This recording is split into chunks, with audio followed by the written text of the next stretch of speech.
తెనాలి రామకృష్ణ కథల్లో అత్యంత ప్రజాదరణ పొందిన వంకాయల దొంగ ద బ్రింజాల్ థీఫ్ కథను ఇక్కడ వివరిస్తున్నాను. ఈ కథలో రామకృష్ణ తన తెలివితేటలతో రాజుగారికి దొరక్కుండా ఎలా తప్పించుకున్నాడో చూడవచ్చు. తెనాలి రామకృష్ణ కథ వంకాయల దొంగ. విజయనగర సామ్రాజ్య చక్రవర్తి శ్రీకృష్ణదేవరాయల తోటలో కొన్ని ప్రత్యేకమైన, అరుదైన వంకాయ మొక్కలు ఉండేవి. ఆ వంకాయలు చాలా రుచిగా ఉండేవి.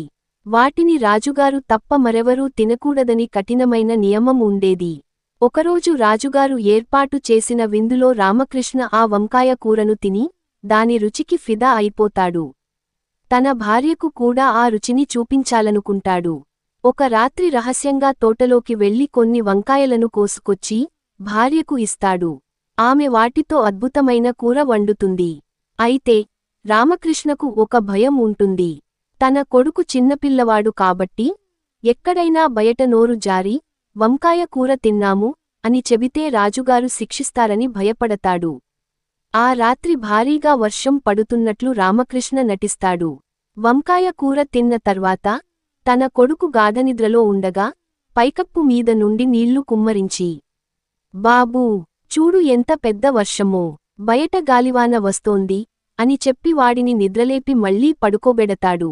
మరుసటి రోజు తోటలో వంకాయలు మాయమైన విషయానికి రాజుగారికి తెలుస్తుంది.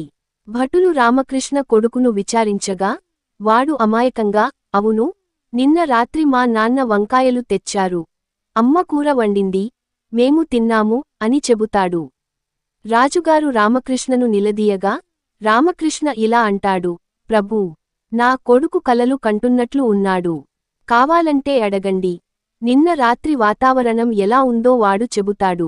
పిల్లవాడు, నిన్న రాత్రి భయంకరమైన గాలివాన కురిసింది, ఆ వర్షంలోనే మేము తిన్నాము అని చెబుతాడు.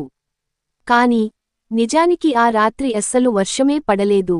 దీంతో రాజుగారు, పిల్లవాడు ఏదో భ్రమలో ఉన్నాడని భావించి రామకృష్ణను వదిలేస్తారు. ఈ కథలోని నీతి, సమయస్ఫూర్తి ఉంటే ఎంతటి కష్టమైనా సమస్య నుండి అయినా సులభంగా బయటపడవచ్చు.